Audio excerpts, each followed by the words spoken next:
Hello friends, welcome back to our channel. आज हम इस वीडियो में बात करेंगे कोफोर्ज लिमिटेड के बारे में। हमने ऐसे ही पहले काफ़ी सारे स्टॉक्स पकड़े हैं और आईटी में स्पेशली हमने एचसीएल टेक के बारे में बात की थी, हमने इन्फोसिस के बारे में बात की थी, टेक महिंद्रा के बारे में बात की थी, बट कोफोर्ज मेरे रडार पर आया है और उसके रीजंस भी हैं। इसके अलावा मैंने पिछली वीडियो बनाई है जिसमें अगर आपने मिस कर दिया तो बिल्कुल देखेगा। यहाँ पर हमने एच एफ सी एल के बारे में बात की है। एच एफ सी एल एकदम अपने उसी पुराने लेवल पर आ गया है जहाँ पर कि अब बाइंग जोन आ चुका है HFCL में। तो अगर वो वीडियो नहीं देखी है तो प्लीज़ जाके देखिएगा, बिकॉज़ अगर आप उस HFCL में एंट्री करने के बारे में सोच रहे थे तो अब लेवल आ चुका है with a very strict stop loss. Because मैंने आपको बताया था मिड कैप स्टॉक्स में अभी भी बहुत सिलेक्टिव मिड कैप में ही आपको बने रहना है। इसके अलावा हमने जितने भी स्टॉक्स के बारे में बात की है, चाहे वो HAL हो या फिर कोई भी स्टॉक आप उठाएंगे, तो आपको पता चलेगा कि आपका अभी भी स्टॉप लॉसेस बहुत कम हिट हुए हैं, बट टारगेट्स बहुत जल्दी आए हैं। और यही कारण है कि आप अगर मेरे से पुराने जुड़े हुए हैं तो काफ़ी अच्छा पैसा बना भी होगा आप लोगों का। तो इसी तरह के आइडियाज़ आपको फ्यूचर में भी देखने को मिलते रहें, इसके लिए आप मेरा चैनल ज़रूर सब्सक्राइब कर लीजिए। बेल आइकन दबाना बिल्कुल मत भूलिएगा, बिकॉज जब भी मैं कोई नई वीडियो डालूँ आपको सबसे पहले नोटिफिकेशन आ जाए और आप वो वीडियो मिस ना करें।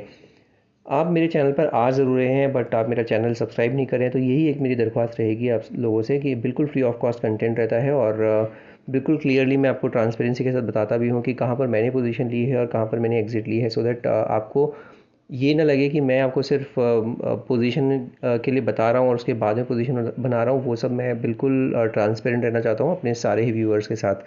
तो ये एक दरख्वास्त है, अगर आप बिल्कुल नए हैं मेरे चैनल पर तो सब्सक्राइब ज़रूर कर लीजिएगा चैनल और बेल आइकन दबाना बिल्कुल मत भूलिएगा। आज बात करते हैं कोफोर्ज के बारे में। कोफोर्ज आप देख सकते हैं एक ये जो एक पर्टिकुलर लेवल था जहाँ पर कि आके इसने सपोर्ट लिया और उसको डबल बॉटम या ट्रिपल बॉटम बनाकर आप देख सकते हैं ऑलमोस्ट 5800 5900 के आसपास ये इसने ऑलमोस्ट ट्रिपल बॉटम बनाया है। आप देखेंगे तो ये एक पहला बॉटम था, यहाँ पर ही दूसरा बॉटम लगाया और यहाँ पर ही तीसरा बॉटम लगाया, तो तीन बॉटम लगा चुका है यहाँ पर 5900 के आसपास ही। और उसके बाद ये फिर से ऊपर चलना शुरू हुआ है। तो आप देखेंगे यहाँ पर जब इसने 5900 का बॉटम लगाया था तो उसके बाद इसने कहाँ तक की जर्नी रिज्यूम की थी, यहाँ पर ये गया था ऑलमोस्ट 6400 तक। इसके बाद इसने जब सेकेंड बॉटम लगाया तो फिर इसका हाई गया था ऑलमोस्ट 6800 तक। और यहाँ पर इसने जब बॉटम लगाने के बाद इसने अपना हाई लगाया था ऑलमोस्ट 6850 के आसपास। तो इसने एक डबल टॉप जैसा बनाया था और डबल टॉप के बाद ही नीचे आया था और नीचे आने के बाद अब ये सपोर्ट पे आ चुका है। तो बहुत ही बढ़िया लेवल है। अगर आप एंट्री करने के बारे में सोच रहे थे तो आप अब ये बिल्कुल इस लेवल पर आ चुका है जहाँ पर कि एक एंट्री बनाई जा सकती है, but with a very strict stop loss of 5600 दूर ज़रूर है, बट 5600 एक कायदे का स्टॉप लॉस रहेगा आपके लिए और 200 डेमा भी है। तो वो ब्रीच होना नहीं चाहिए मेरे ख्याल से, क्योंकि अगर ये ब्रीच होता है 200 डेमा तो फिर बिल्कुल निकल जाना है और बिल्कुल ज़्यादा सोचना नहीं है। और फिर से ब्रेकआउट आएगा तो हम फिर से एंट्री करेंगे, वो मैं आपको हर वीडियो में बताता ही हूँ। बट एक बार के लिए अगर बेरिशनेस आ जाए तो उसमें निकलने में कोई हर्जा नहीं है, सो दैट आपका कैपिटल प्रोटेक्ट रहे। तो ये एक ध्यान रखिएगा। एक जो अभी क्लोजिंग दी है, अभी क्लोजिंग कहाँ पर दी है इसने, अभी इसने क्लोजिंग दी है 6116 पर। 6116 पे क्लोजिंग देने का मतलब क्या है, इसने अपना 100 डेमा को के ऊपर क्लोजिंग दी है। तो ये भी एक अच्छा लक्षण है कि अपने 100 डेमा को प्रोटेक्ट कर रहा है। हालांकि 2050 डेमा को ऑलरेडी ये ब्रीच कर चुका है। 100 डेमा को प्रोटेक्ट नहीं कर पाया तो फिर थोड़ी सी मुश्किल हो सकती है, बट 5900 एक स्टॉप लॉस की तरह काम करेगा। अगर अभी आपने पोजीशन बनाई है या हाल फिलहाल में ही बनाई है तो 5900 का एक स्टॉप लॉस, उसके बाद अगर आपने बहुत ही निचले स्तर पर पोजीशन बना रखी है तो आपके लिए बिल्कुल स्टॉप लॉस रहेगा 5600 का। तो ये ध्यान रखिएगा। नेक्स्ट पड़ाव जो इसमें देखने को मिल रहे हैं वो इमीडिएटली जो नेक्स्ट पड़ाव है वो है ऑलमोस्ट 6350 के आसपास, 6320 6350, बिकॉज का है 50 डेमा और 20 डेमा है। तो ये एक रेजिस्टेंस की तरह काम कर सकते हैं। जिस दिन ये इसके ऊपर निकलेगा तो फिर आपको अच्छी खासी जर्नी देखने को मिलेगी 6800 6850 तक की भी। तो ये एक अच्छा लेवल है। अगर आपने अभी भी रैली मिस कर दी है और अभी भी आप इसमें एंट्री नहीं कर पाए हैं तो ठीक ठाक लेवल दिख रहा है मेरे को जहाँ पर एंट्री कर सकते हैं कोफोर्ज में। हालांकि मेरी कोई पर्सनल होल्डिंग नहीं है, बट जैसा मैं आपको हर वीडियो में बताता हूँ, मैं हो सकता है फ्यूचर में इसमें एंट्री बनाऊँ या हो सकता है कल भी बना लूँ। तो उसके लिए आप जो भी डिसीजन ले अपने फाइनेंशियल एडवाइजर से डिस्कस करके ही लीजिएगा, अदरवाइज़ नहीं। तो ये हो जाता है डेली का चार्ट। डेली के चार्ट पर अगर RSI देखते हैं तो 34-35 के आसपास है, तो बिल्कुल साइडवेज है, बिल्कुल कोई मोमेंटम नहीं है, मोमेंटम लॉस है।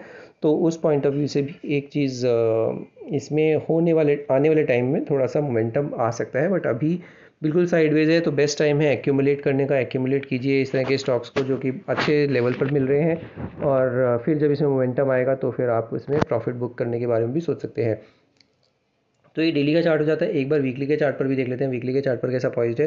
तो वीकली के चार्ट पर भी आपको दिखेगा कि यही एक लेवल है, जो कि एक लेवल बहुत ही अच्छे से इसने बचाया हुआ है। और इसमें अगर आप थोड़ा सा स्क्वीज़ करेंगे तो ये एक लेवल जो था, एक लेवल था 5900 से लेके 5900 से लेके ऑलमोस्ट 6100 का।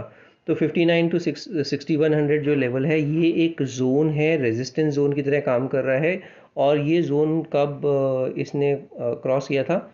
ये ज़ोन इसने क्रॉस किया था जनवरी 2022, जनवरी 2022 से लेके अभी तक इसने ये लेवल क्रॉस नहीं किया था, 5900 से लेके 6100। और ये जब क्रॉस किया तो इसने बहुत ही बढ़िया ब्रेकआउट दिया था। और ये ब्रेकआउट किसका था? ये ब्रेकआउट था अपने राउंडिंग बॉटम का। ये देखिए कितना perfect, picture perfect rounding bottom बना था। और अब जो इसमें पिक्चर परफेक्ट राउंडिंग बॉटम बन ही गया है, तो फिर इसमें आपको ऑलमोस्ट 7800 तक की जर्नी देखने को मिल सकती है। तो 7800 के टारगेट के लिए अगर आपकी पोजीशन बनी हुई है तो बिल्कुल बनी रहिएगा। और इसमें 6094 क्या है? इसका 20 वीक एक्सपोनेंशियल मूविंग एवरेज है, तो वहाँ पे सपोर्ट की तरह काम करना चाहिए। और उसके बाद इसमें ऊपर अपवर्ड ट्रेजेक्टरी रिज्यूम होनी चाहिए। और अगर ये रिज्यूम होती है तो 6800 के बाद इसमें 7800 तक की भी जगह बनती है। तो ये कोफोर्ज का वीकली का चार्ट है। वीकली के चार्ट में अगर आप देखते हैं तो RSI 54 है, तो ये भी बहुत अभी के लिए जैसे ये 60 को क्रॉस करेगा तो फिर से मोमेंटम आना चालू होगा। और उसके बाद आप हो सकता है पकड़ भी ना पाएँ इस मोमेंटम को। तो अभी के लिए मेरा सुझाव तो यही है कि अगर पोजीशन बनाने के बारे में सोच रहे हैं तो थोड़ा थोड़ा एक्यूमुलेट करना शुरू कर सकता है, अगर कोई भी करना चाहता है तो। एक बार वीकली का मंथली का चार्ट भी देख लेते हैं। मंथली के चार्ट में कुछ चेंज है क्या? मंथली के चार्ट पर भी कोई ऐसा चेंज नहीं है। ये जो मंथ क्लोजिंग दे रहा है वो ऑलमोस्ट 6.5% का ये नेगेटिव रिटर्न दे चुका है कोफोर्ज। तो अगर किसी को लेना है तो ये एक लेवल है जहाँ पर कि ध्यान रखिएगा। और इसके अलावा 5900 का तो मैंने आपको बताया ही है, क्योंकि ये एक ब्रेकआउट का लेवल था। ब्रेकआउट अगर यहाँ से फेल भी होता है तो 5600 का ध्यान रखिएगा। 5600 निकल जाता है तो फिर तो बिल्कुल मैं कहूँगा निकलने में ज़्यादा फ़ायदा है, क्योंकि बिल्कुल इस वक्त इस तरह के जो भी स्टॉक्स हैं जहाँ पर कि 200 EMA बचा नहीं पा रहा है, वहाँ पर ज़्यादा जेम्स बॉन्ड बनने का कोई पॉइंट नहीं है। और अपना एक बार निकल जाइएगा, उसके बाद सोचेंगे अगर फिर से ब्रेकआउट आता है तो ये मेरी राय हो जाती है कोफोर्ज पर। अगर इसमें भी कोफोर्ज में भी आप RSI देखते हैं तो 64 है मंथली के चार्ट पर, तो वो बहुत अच्छा लग रहा है। और जो मेरे लॉन्ग टर्म टारगेट्स हैं वो 7800 का लॉन्ग टर्म टारगेट्स हैं, तो वो एक अपने नज़र में रखिएगा। और स्टॉप लॉसेस मैंने आपको कई बार रिटरेट किया है, तो स्टॉप लॉसेस का बिल्कुल ध्यान रखिएगा इस तरह के वॉलेटाइल मार्केट में। अगर आपको वीडियोस पसंद आ रही हैं, कंटेंट अच्छा लग रहा है, तो आप मेरी वीडियोस को लाइक ज़रूर कीजिए, बिकॉज़ लाइक करने में कुछ ज़्यादा नहीं है। और अगर अपने दोस्तों के साथ शेयर कर सकते हैं तो दोस्तों के साथ शेयर भी कीजिए। अगर आप मेरे चैनल पर नए हैं और अभी तक आपने मेरा चैनल ही सब्सक्राइब नहीं किया है तो मेरा चैनल क्विकली सब्सक्राइब कर लीजिए, बेल आइकन दबाना बिल्कुल नहीं भूलिएगा। और आज की वीडियो में सिर्फ इतना ही। Will see you in next video. Thank you so much for watching this video.